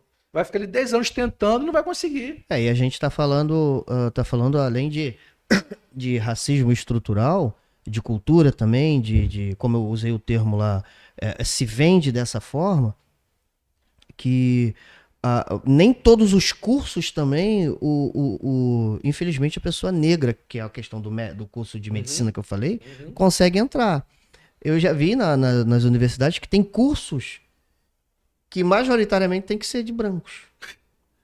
E os cursos menos, que serão depois formados, menos remunerados ou menos que farão uso de cuidar das pessoas, por exemplo, aí as pessoas, os negros, os pardos, conseguem acessar esses cursos. Pois é. Tô errado? Não, Tem isso. não tô dizendo que é uma verdade universal, é que eu tenho visto ao longo desse tempo todo. Você vê a diferença da cor. Você vê uma diferença, né? Ah, não, curso de administração. Ah, beleza, então aquele ali ele vai fazer o curso de administração.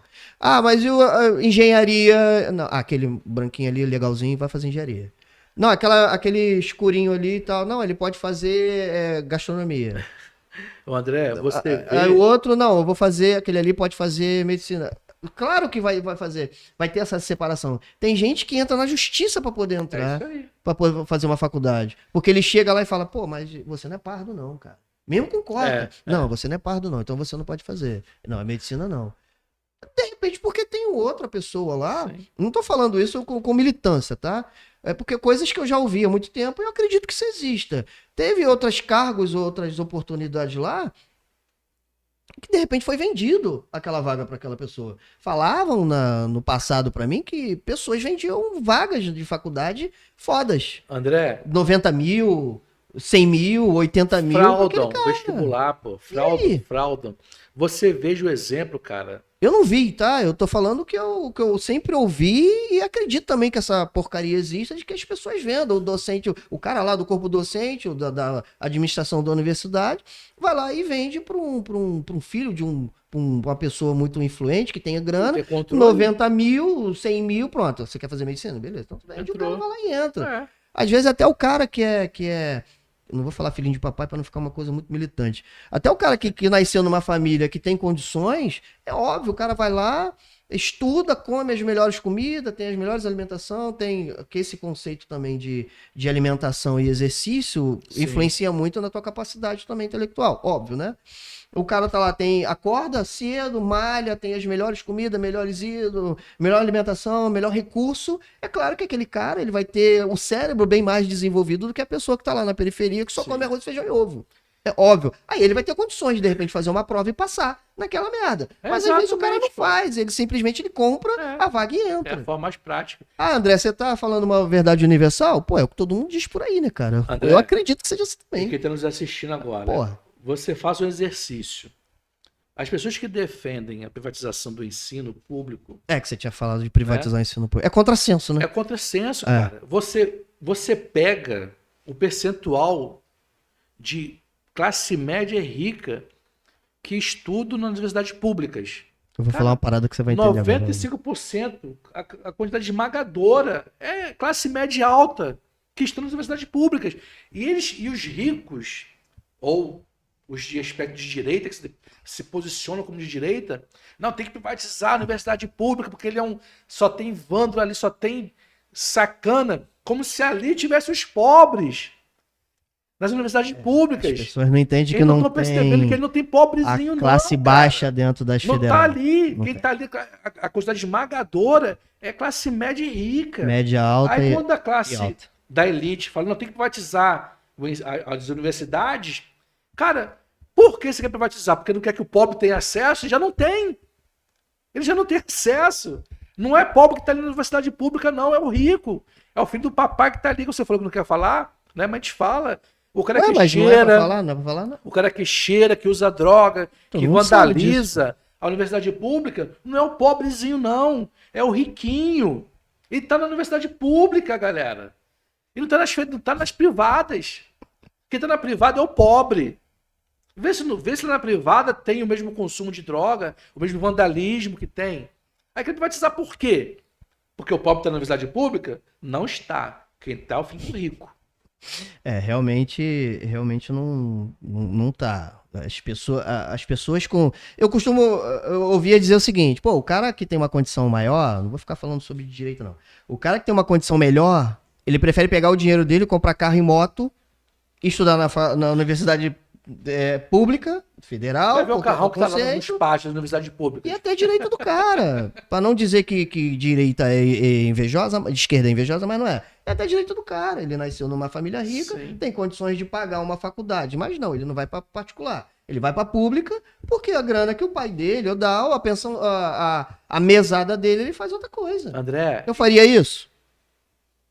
Faria. eu vou te falar mais. Se eu nascesse numa família rica com dinheiro, talvez eu faria. Eu vou Depende te, da minha eu vou te falar mentalidade. mais. E vou te falar mais. Por que a classe da elite brasileira, a burguesia, que seja o que quer, como quiserem se colocar, cara, por que eles não defendem uma educação pública primária, mas defendem que os seus filhos vão para uma faculdade pública? Porque ainda a qualidade da universidade pública não é do que na privada. Ainda é melhor. Os caras preferem estudar fazer uma medicina numa UF, por exemplo, numa UFRJ ou numa USP, que é pública. A melhor que tem no Brasil é a USP pública. É referência. Por que, né, que o país? filho do rico tá lá? Porque o filho do rico sabe que ele é a melhor que tem.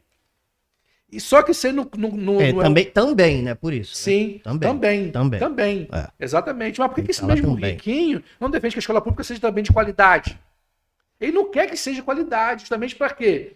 Para que o filho dele tenha direito a acesso à pública na universidade. Se o pobre tiver acesso à pública, vai pegar a vaga do filho dele. Então ele não vai defender uma escola pública de qualidade. É tudo uma Ele engrenagem. defende né? uma universidade pública de qualidade para o filho dele. E que não deixe o pobre entrar ali. Eu já penso que a base primária da educação, ela é tão denegrida assim de propósito. Sim, igual mas a questão, é de propósito. é de a propósito. provocação que é essa mesmo, isso é intencional. Eu acredito que é de propósito, também mais por uma questão comercial, financeira, né? Porque é óbvio que se você... O que você faz? Pô, a escola tem lá os setores, né? Escolas municipais são Sim. administradas pelo município, escolas estaduais são administradas pelo E tem estado, recursos federais, tá? recebem recursos federais e tem lá as faculdades que são administradas pelo órgão federal. Ah, mas por que o ensino básico é tão denegrido, tão ruim assim? Para que existam escolas particulares. É isso aí, pô. Ah, porra, André, você tá viajando? Não, Mas cara. é É a realidade cara. do mundo. Para que existam Que vão escolas entrar que vão particulares. entrar na universidade pública no futuro. Tudo bem, mas é meio que uma coisa Mas capitalista. é um caminho. Ó, é um porque caminho. se você vê que a quinta série, o primário, a quinta série do ensino médio tá ruim pro teu filho, você vai se lascar. Pra pagar o melhor pro Você cara. vai se lascar igual um caramba É. e vai colocar na escola Pra particular. tentar a sorte numa universidade pública. Ah, mas foi opção? Não, você foi empurrado para É isso isso aí. porque Uma existe uma obrigação, força para que... A força não é força no sobrenatural, né? Óbvio, né? Sim. Existe uma força que diz, cara, olha, a escola básica primária é ruim, então vai para particular. Porque na particular tem o empresário, a pessoa que abriu uma escola que quer ganhar dinheiro. É um modelo de negócio. É um modelo de negócio. Onde você também vai ter influência Eu acredito política. nisso. Eu acredito nisso. Você vai ter uma influência política que vai direcionar você aí para esse modelo. É. Você sucateia a escola pública para abrir espaço para o empresariado entrar. Verdade. Isso aí é política, cara. Tá lá no Congresso. Tem uma bancada de parlamentares que procuram fazer propostas para impedir que o ensino público caminhe bem. Quando você fala em uma qualidade de ensino público, é você valorizar o profissional de educação, né? O professor tem que ser valorizado e respeitado, bem remunerado, porque o médico que se forma, ele dependeu do professor lá atrás para iniciar a sua caminhada. Toda profissão depende de um profissão professor. Né? Vamos acabar com as profissões, vamos privatizar, então privatiza o professor, Acho, acabou o pô. problema. Acabou a base. Meu amigo, professor. o professor tem que ser muito bem valorizado. Então, quando você fala em Deveria, federalizar o ensino, começa por um salário federalizado, um piso federal para o professor, meu amigo. Tem que dar para o cara uma condição de vida digna, para ele poder ir e vir do seu trabalho com dignidade, porra, como professor, sentir prazer em dar aula, em levar o conhecimento aos filhos dos outros. Coisa que não existe no Brasil. Então, quando você fala em federalizar a educação, passa por aí você valorizar o corpo docente, trazer para esse profissional, né, um plano de cargos e salários digno, onde ele consiga crescer na sua profissão, na sua carreira, valorizar também o corpo de apoio, né, a parte de gestão das escolas públicas, né, pessoal do apoio, desde a cozinha até o faxineiro, meu amigo. Todo mundo tem que ser valorizado, todo mundo que está envolvido na instituição pública tem que ser valorizado. Isso aí passa em você criar um modelo, um padrão federal, onde ninguém pode ficar abaixo daquele salário ali, daquelas condições de trabalho. Você vai incentivar a pessoa a evoluir na carreira, um plano de cargos e salários, com metas. Tem que ter metas, você tem que incentivá-lo para que ele se atualize com as metodologias, com as, né, com novas tecnologias de ensino, laboratórios melhores, né, de química, de física e tudo mais. Cara, cadê que no Congresso passa um negócio desse? Não aprova. É uma prova que não tem interesse. Você tinha falado do contrassenso do servidor público do setor educacional, né? Que defende. Mas isso é para todo mundo, né? Que defende a privatização, que é o contrassenso. É a mesma coisa, agora, obviamente, eu vou puxar o gancho também por uma questão que é importantíssima, que está em alta. É a mesma coisa que o trabalhador hoje, que é ridículo, tá? O trabalhador hoje não defender que se acabe com a escala 6x1, que também é um contrassenso. Eu estava falando com um amigo lá que era barbeiro e ele não entendia... Que defende essa pauta, né? Ele não entendia ainda o que era a escala 6x1. Eu falei, né? Tudo bem, meu amigo. Né? Eu não vou falar essa cara. Falei, tudo bem, vou te explicar o que é a escala 6x1. Você trabalha 6 dias e fica em casa um dia só. É isso aí. Então existe um movimento hoje que está pedindo que essa escala mude. Para que você tenha o mínimo de dignidade para você gastar aquele dinheiro que você usa. Você está trabalhando. E existem pessoas que, infelizmente, foram manipuladas, infelizmente, por movimentos de direita, é óbvio, né? Que foram manipuladas a pensar dessa forma, com raiva do governo atual. Sim. Tudo que vier da esquerda, ou pelo menos do governo atual que tem o core de esquerda, você diga que é ruim, que não presta. Aí o camarada lá, influenciado, vai lá e diz que é ruim, que não presta. Mesmo o trabalhador. O que você acha sobre isso? Que o cara que trabalha de segunda a sexta, segunda a sábado, não defenda pelo menos a ideia de que tinha que diminuir a escala 6x1, pelo menos para 5x2, ou a redução de horário de trabalho para que ele tenha vida. Então, porque... Eu não sou entrevistador, não. Você que é entrevistador, você faz uma pergunta. É bom bate-papo.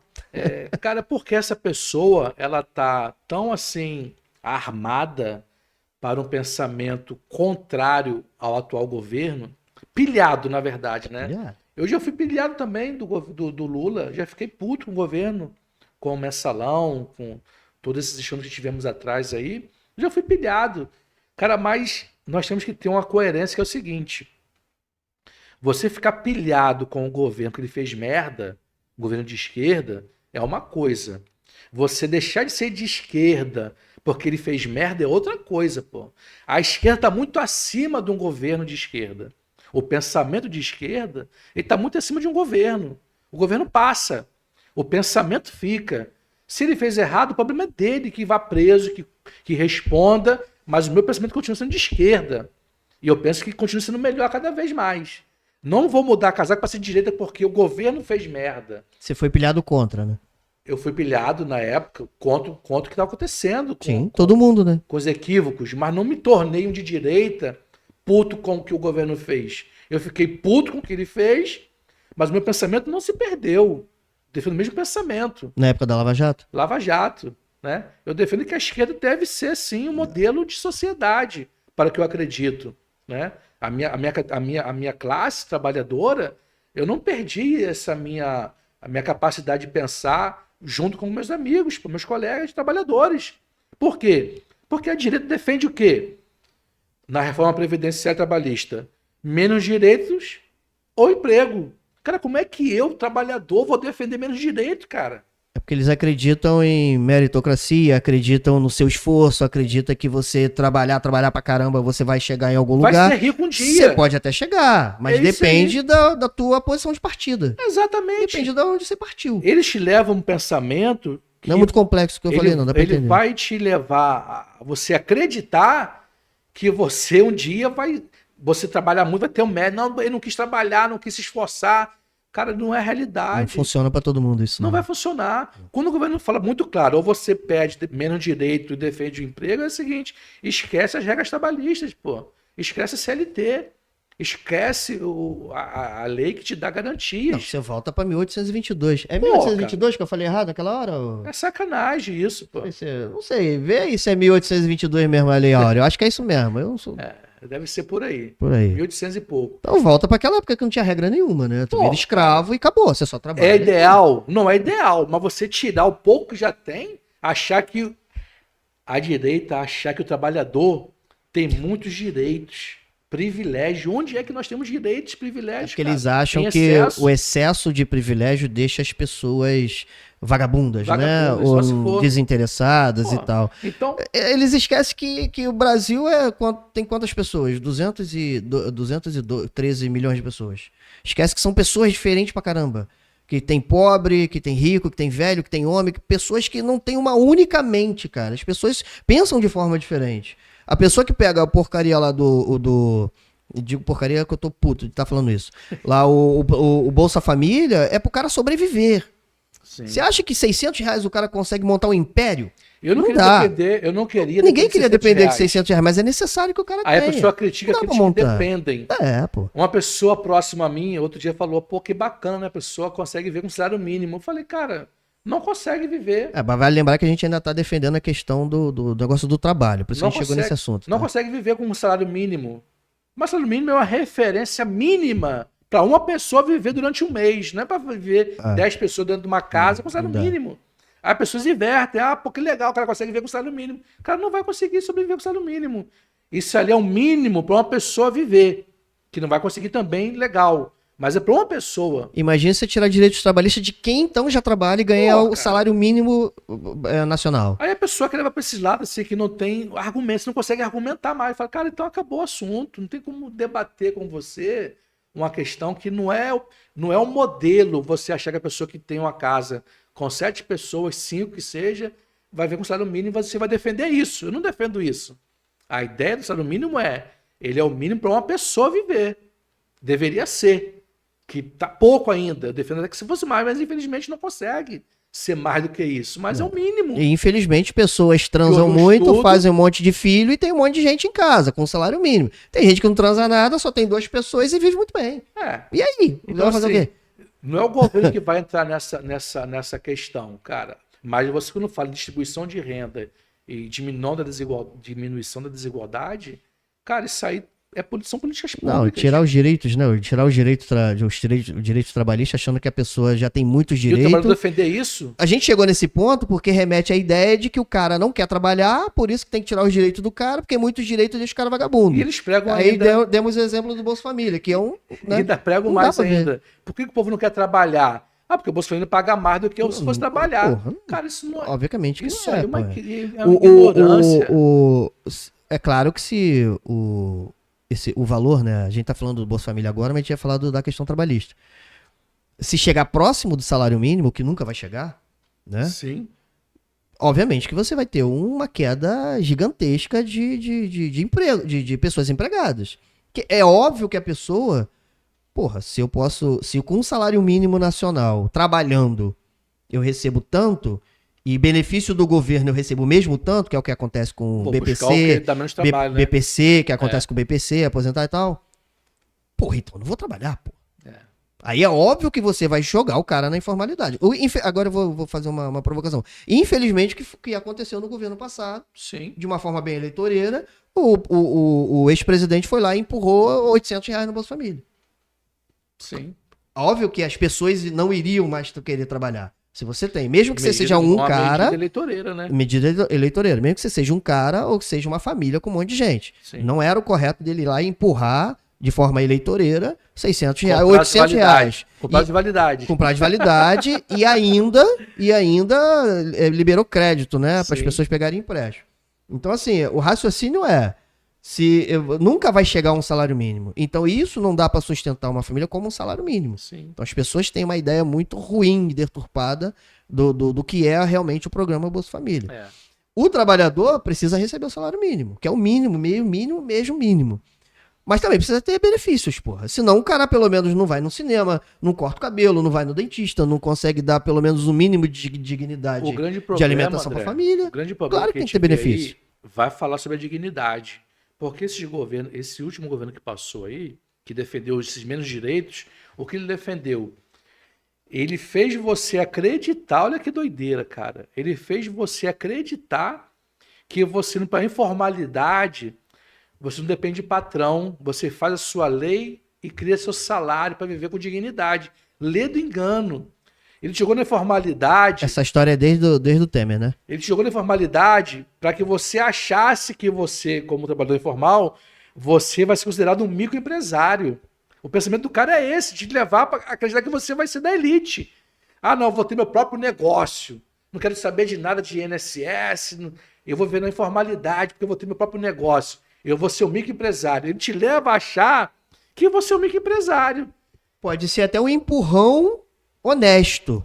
Pode ser um empurrão Mas ele honesto. sabe que no futuro não vai ser aquilo ali. Mas eu, particularmente, acho que esse tipo de discurso não pode ser empregado primeira na cabeça das coisa, pessoas André, que não têm o mínimo de controle e de consciência do que é ter uma primeira empresa. coisa, informalidade, é você cair doente. Não vai ter como se manter. Porque o teu ganha-pão vai ser parado. Você está na informalidade. Você parou de vender. Está doente. Não tem o INSS para você poder entrar e ficar sob o INSS durante o teu período de convalescência, de doença. Cara, que vantagem é essa você ficar na informalidade?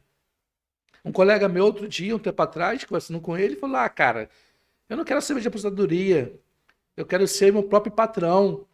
Aí falou assim, não, ele falou assim, eu tô no Uber e tô bem, eu não quero... Porque teve uma época que queriam taxar o Uber, né? Até a coluna dele se lascar, até ele pegar, ver que tá com diabetes, teve uma época atrás aí que o governo completar 50 anos. queria taxar esses profissionais do Uber ou de outras empresas para que tivesse acesso ao auxílio, ao benefício quando a pessoa tá doente, né? Ele poder utilizar daquele recurso do governo. É um seguro-desemprego. Seguro-desemprego. Não, é... Auxílio-doença. Auxílio-doença. O pessoal que, quando o governo colocou isso aí, foi justamente para que esse pessoal que trabalha na informalidade tivesse acesso à saúde e a um valor mensal para ele poder se manter até voltar a trabalhar. A galera botou na cabeça desses caras de aplicativos que você estava errado, que não podia pagar para o governo porque ele era era dono do próprio negócio. Cara, e o pessoal entrou na pilha.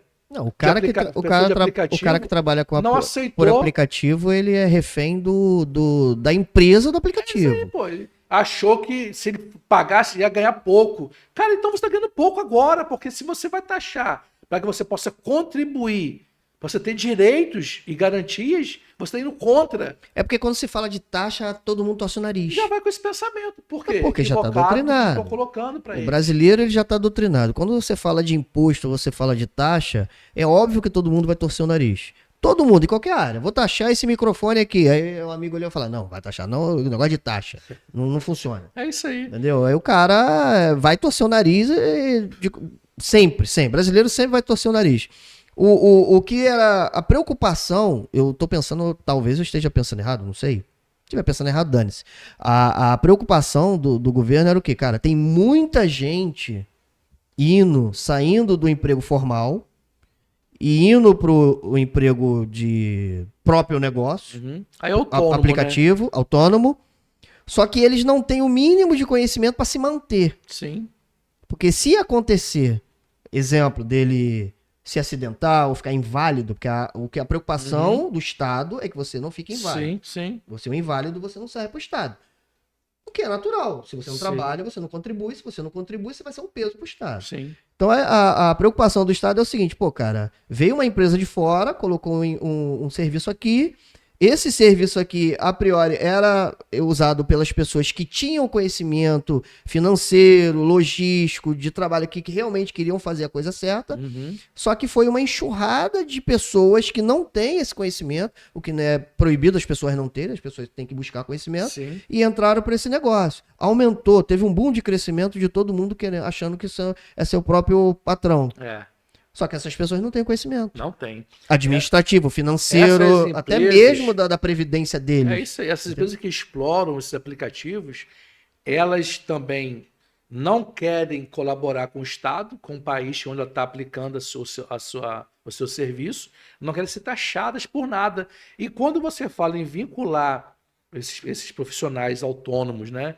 que trabalham em aplicativos, você é vinculá-los a uma empresa de transporte de coletivo, né, que seja esses aí que nós estamos assistindo. Essas empresas não quiseram vincular os caras a elas. E existe um vínculo. Ali é o nome de um aplicativo. Quando você bota lá o seu aplicativo, você não chamou o motorista, você chamou o aplicativo. É porque eles não queriam criar Vínculos brecha para trabalhistas. poder criar vínculos trabalhistas. Direitos. Isso vai implicar em direitos. Os caras não estão se ligando nisso. Por isso, cara, por isso que quem coloca os deputados federais lá na área São esses legislativa, grupos.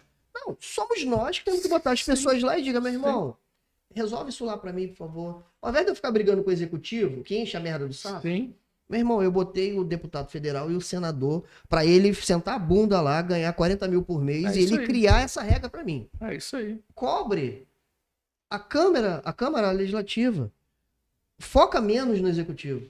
Você Mas pode tudo focar no cai no executivo? colo. Não, então esse vai lá e cobra o cara para ele criar a lei, a regra, a legislação Sim. que vai beneficiar você no aplicativo e outras coisas. Nada contra quem quer seguir por esse caminho do aplicativo que vá trabalhar, pode ter seu carrinho ali, consegue descolar uma graninha, tá legal para ele. Show de bola. Ele pode ser um informal autônomo. Ele pode pagar autonomia para ele, pô.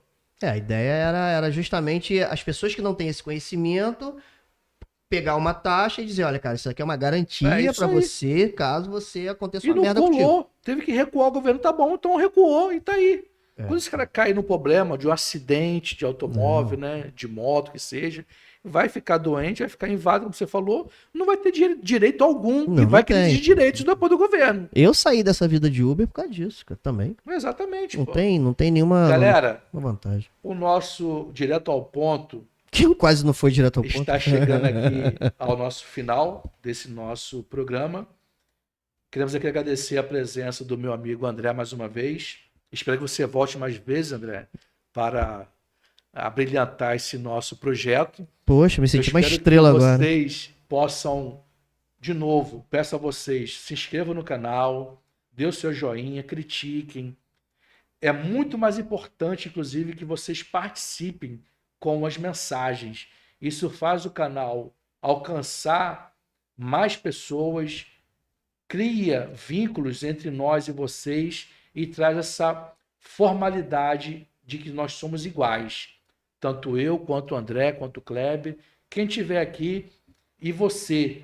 Nós somos seres humanos, precisamos nos aproximar. Esquecer essa questão da polarização, por que as pessoas estão muito azedas, amargas um com o outro, por qual motivo? O que levou essas pessoas a viver dessa forma a sociedade? Então, André, o nosso pensamento aqui do Direto ao Ponto é esse, é debater ideias, dialogar, divergir. É importante divergir também, né? Com responsabilidade, né? Com respeito a quem está aqui conosco. Teremos novos convidados em breve e queremos aqui que vocês apreciem esse programa, esse nosso bate-papo, que quem aqui estiver, independente de quem esteja, que vocês prestigiem esse nosso projeto, porque ele tende a esclarecer. E quero que o André também deixe seu comentário final, seus agradecimentos, André, e que você possa voltar aqui outras vezes também. Claro, com certeza, cara. Eu fiquei até, depois de tanto tempo, né, sem estar aparecendo falando no microfone, fiquei um pouco tenso e nervoso, porque eu não fazia parte do lado de cá, né? Eu só fazia parte do lado de lá no outro programa. E eu até agradeço por ter reconhecido, me chamado aqui também para bater um papo, conversar, expor também de forma bem clara a minha opinião para todo mundo que vai estar assistindo, tanto a galera de esquerda quanto a galera de direita. Pode contar comigo, a gente vai estar sempre... Eu vou estar sempre me atualizando, me informando, vou estar aqui ajudando também. Eu posso vir aqui para falar sobre outras coisas que eu entendo, né?